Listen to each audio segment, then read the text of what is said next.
प्रेम से बोलेंगे साचे दरबार की जय। धर्म के अवतार की जय। सत्य एवं धर्म के मार्ग की जय। दिव्यापुर के पावन दरबार की जय। संपूर्ण सिद्ध गुरुओं की जय। प्रेम से बोलेंगे सदा शिव निराकारी निर्गुण अलाय निरंजन परम पिता पारब्रह्म परमेश्वर जी परमात्मा की जय। सत्य की जय हो, धर्म की जय हो, अधर्म का विनाश हो, प्राणियों में सद्भावना हो, विश्व का कल्याण हो, यही कामना करते हुए पुनः आपके सामने स्वयं हम हाजिर उपस्थित हुए हैं आपको नया ब्रह्म ज्ञान सिखलाने व बतलाने के लिए। हे प्रिय पुण्यात्माओं, पहले एक वचन कहेंगे, उसके बाद आगे के भाव विचार रखे जाएंगे। हो तूने अजब रचा भगवान खिलौना माटी का, तूने अजब रचा भगवान खिलौना माटी का।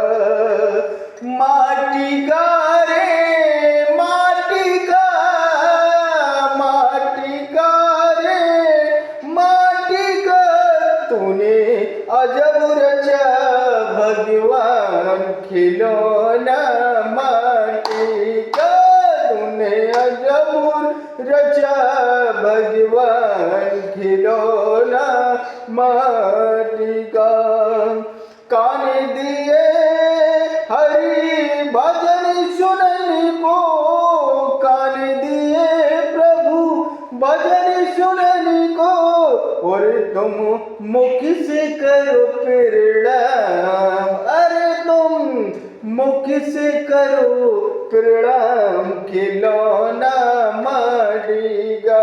तूने अजब रचा भगवान खिलौना माटी का। प्रेम से बोलेंगे सत्य एवं धर्म के मार्ग की जय जय जय। हे प्रिपुण्यात्माओं, जिस प्रकार से पंछी के पिए घटना सरता नीर, जिस प्रकार एक मानसरोवर तालाब झील नदियों में नाना प्रकार के पंछी जाके वहाँ चोंच से अपने जो जल को पीते हैं, उनके जल पीने से वहाँ नीर घट नहीं जाता। इसीलिए किसी कवि ने कहा है कि पंछी के पिए घटे न सरता नीर, और भजन करे ना बल घटे, ये कह गए हैं रघुवीर। अरे नियमित भजन और संध्या आप जब धारण करेंगे, संध्या बेला में आप जब शाम को अपने चारपाई पर लेटे हैं, चारपाई पर लेटे लेटे आपने जब दिन भर के मंथन की, दिन भर हमने क्या कार्य किया, अब धन की वृद्धि कैसे हो, या हमारे घर में ये सामान की कमी है उसकी पूर्ति कैसे हो, या हमारे बच्चों की हम फीस कैसे जमा करें, या हमने अनेकों प्रकार के बहुविकल्पी योजनाएं तैयार की हैं इस मस्तक में। जो चोर हैं उन्हें चोरी चकारी करने का एक जो फार्मूला है वो शाम को लेटते टाइम वो बनाते हैं। जो गलत कार्य करते हैं वो गलत कार्य अपना जब शाम को चारपाई पर लेटते हैं तब उनके मन में मनगढ़ंत गलत भाव विचार, असंख्य गलत भाव विचार आना आरंभ हो जाते हैं। हे प्रिय पुण्यात्माओं, मन स्थिरता एवं शांति तभी होता जब चारपाई पर हम लेटते हैं तो नाना प्रकार की मन में गतिविधियां चलती हैं कि कल हम क्या करेंगे, कल कैसा कार्य करेंगे जिससे हमारे पास, जिसको धन की आवश्यकता वो धन के लिए भटकेगा, जिसको गलत दुष्कर्मों में पड़ना है जिसको वो दुष्कर्म के लिए योजनाएं बनाएगा। और अगर अपने उसी मन को दुष्कर्म भावना को त्याग कर, वो चोरी चकारी की भावना को त्याग कर, अन्य वासनाओं की भावनाओं को त्याग कर, जब हम चारपाई पर लेटे हैं, अगर 5 मिनट के लिए मैं आपसे वचनबद्ध होकर ये बात कहता हूँ, 5 मिनट के लिए सदा शिव निराकारी निर्गुण अलग अविनाशी निरंजन पिता का आप सिमरन जाप ध्यान मग्न होके अपने पूर्ण लगन निष्ठा से काम विचारों, भाव विचारों,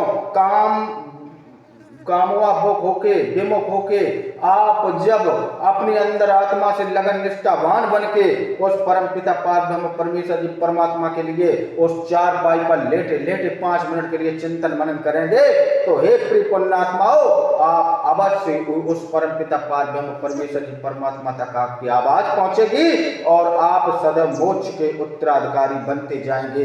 सिर्फ वो 5 मिनट आपको देना है इस कलयुग में, क्योंकि बड़े बड़े ऋषि मुनियों ने भी कहा है हमसे पहले कि क्या कलयुग नाम है एक आधारा,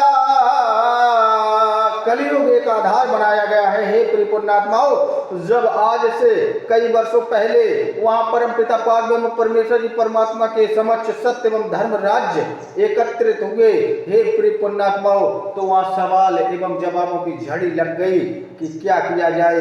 20-20 लाख वर्ष आयु है मानव की, इस आयु में वो खेती किसानी करे, हल चलाए, या कैसे अपना जीवन यापन करे, या कैसे आपकी तपस्या में ध्यान मग्न रहे और कैसे मोक्ष को प्राप्त करे, इसके विषय में कुछ बतलाएं। आज देखो संपूर्ण जीवात्मा को दिखाएं कि आज इस धाम पर परमात्मा के चरणों की पग धूल में मधुमक्खियां भी आई हैं और मधुमक्खियां कथा सुनती हैं, लेकिन ये कभी भी कल्कि जी को परेशान इन्होंने नहीं किया, इस तारणहार मुक्तिदाता को। मैं बिल्कुल इनके समीप रहता हूं लेकिन कोई मतलब नहीं। ये कहती हैं कि तुम, जैसे गुरु दत्तात्रेय जी ने, आपको एक बात बता दूं हे प्रिय पुण्यात्माओं, गुरु दत्तात्रेय जी ने 24 गुरु धारण किए। उनको रास्ते में या मार्ग पे जो भी प्राणी मिल गया उससे उन्होंने कुछ ना कुछ सीख प्राप्त की। उन्होंने ये अपने अंदर अहम अभिमान कभी नहीं पाला कि हम सर्वश्रेष्ठ हैं या हमारे अंदर कौन सा ज्ञान है या हम इस धरा पर क्या करने आए। नहीं, अरे जीवन में हर एक मनुष्य को गुरु दत्तात्रेय जी से सीख लेनी चाहिए कि जीवन में कोई भी प्राणी छोटा बड़ा या दुखी या दरिद्रतावान या कैसा भी जीव आत्माधारी हो, अगर वो कुछ हमें सिखलाने व बतलाने का उससे कुछ हमें सीख मिलती है तो उस सीख को अपने मस्तक में धारण करके उसको जरूर अमल में करना, क्योंकि वो सीख हमारे लिए बड़े ही काम की चीज बन सकती है समय अनुसार। तो इसलिए हे प्रिय पुण्यात्माओं, इस मक्खियों के जब झुंड को देखा तो गुरु दत्तात्रेय जी के वचनों को याद आया। उन्होंने मधुमक्खी सहित 24 गुरु धारण किए थे अपने जीवन में और सबसे कुछ ना कुछ ज्ञान प्राप्त किया, जबकि वो सर्वश्रेष्ठ ज्ञानी ध्यानी थे। वो सती माता अनुसुईया एवं अत्रि मुनि के पुत्र जो गुरु दत्तात्रेय जी थे, वो स्वयं सदाशिव निराकारी निर्गुण अलख निरंजन परम पिता पारब्रह्म परमेश्वर स्वरूप अवतार थे। उनको संपूर्ण ब्रह्म ज्ञान की प्राप्ति जन्म से ही थी। ऐसे ऋषि मुनियों में सर्वश्रेष्ठ गुरु दत्तात्रेय जी के चरणों की पग धूल में कोटि कोटि प्रणाम।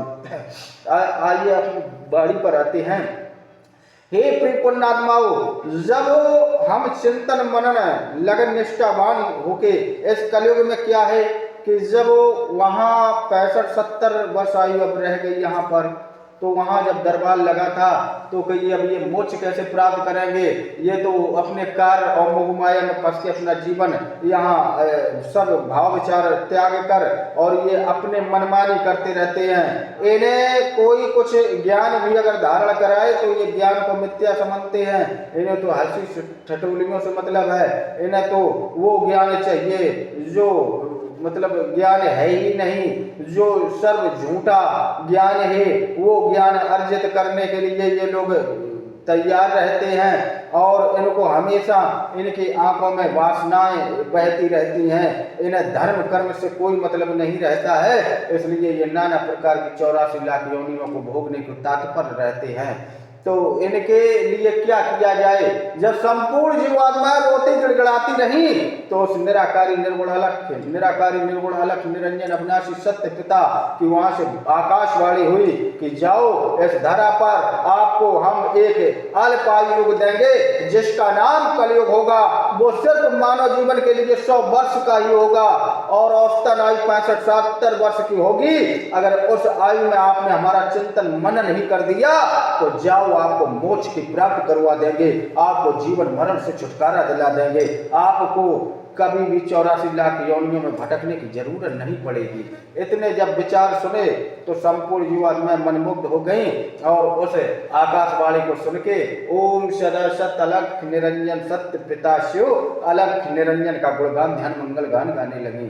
हे प्रिय पुण्यात्माओं, गुणगान गाने के साथ साथ जब उनका पुनः कलयुग में भी बता रहे हैं आपको, जब कलयुग में भी उनका जन्म होता है, माँ के गर्भ के अंदर हैं, हजारों प्रकार के कॉल कर रहे हैं कि कब हम बाहर निकलें और हम आपके आज्ञाकारी बालक बन के आपका डंका बजवाएं, सत्य एवं धर्म के मार्ग को धारण करेंगे, जैसा आप कहेंगे उस पथ मार्ग पर चलेंगे और चलाने का कार्य करवाएंगे। लेकिन हे प्रिय पुण्यात्माओं, जब हम अपनी ये दीन दुनिया में आ गए उसके बाद सब भूलते गए, कुछ भी याद नहीं, क्योंकि होश संभाला माया छाई। जब होश संभाला तो माया छा गई। होश संभाला माया छाई और तोड़े सभी इकरार दिए। वो कौल, वो वचन, वो वहां परमात्मा जी से एक ऐसा योग मानना कि जिससे हम मोक्ष को प्राप्त हो जाए, ऐसा योग मांग के आए, ये सब भूल गए। और होश संभाला माया छाई तोड़ जभी गिरार दिए। और होश, जब होश संभाला तो माया छा गई, सभी इकरार वचनों को तोड़ करके और हम पुनः 84 लाख योनियों के चक्रों में भटकने लगे। हे त्रिपुण्यात्माओं, इससे बड़ा हमारे लिए और क्या होगा, क्योंकि जब परम पिता के दूतों ने और परम पिता को बतलाया,